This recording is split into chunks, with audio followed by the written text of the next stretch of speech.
અમે આભાર માનીએ છીએ રોબિન અને બિનલ કુમારીને આજે પરિવાર તરીકે તમે સ્થાપિત કર્યું છે.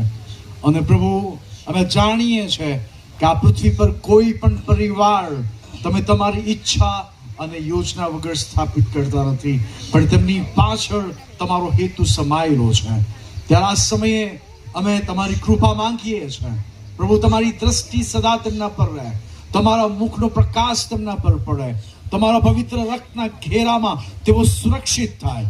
તમારી શાંતિ તેમના હૃદયો પર, અંધકારની તાકાતોને, આળસની સત્તાના જોરને, તંત્ર મંત્ર વિદ્યાઓને અમે પ્રભુ ઈસુના નામે ધમકાવીએ છીએ અને નાબૂદ કરીએ છીએ.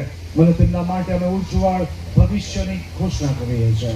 પ્રભુજી, તમે તેમને સંભાળી રાખો, તમે તેમને આશીષિત કરો અને પ્રભુ તેઓ તમારા હજુરમાં વૃદ્ધિ પામે અને પ્રભુ 128 ગીત શાસ્ત્રોનો જે ભાગને બની રહે માટે અમે પ્રાર્થના કરીએ છીએ. તમે મારી પ્રાર્થનાને સાંભળી છે. આભાર માનતા ફરી એકવાર આ નવા સ્થાપિત થયેલા પરિવારને, રોબિન અને વિનલ કુમારીને પ્રભુ તમારા હાથોમાં સોંપતા પ્રાર્થના પ્રભુ ઈશ્વરના નામમાં માંગીએ છીએ. આમેન. હવે આ પ્રકારના પ્રભુ શ્રી કૃષ્ણ કૃપા, ને બાપનો મહાન પ્રેમ, પવિત્ર આત્મા દિવ્ય સંગત આ નવા જોડાની સાથે, ઉપસ્થિત મહેમાનોની સાથે, પ્રભુના પસંદ કરેલા દુનિયાભરના સગળા સંતો સેવકોની સાથે હમણાંથી સદાકાળ સુધી હોય છે. આમેન.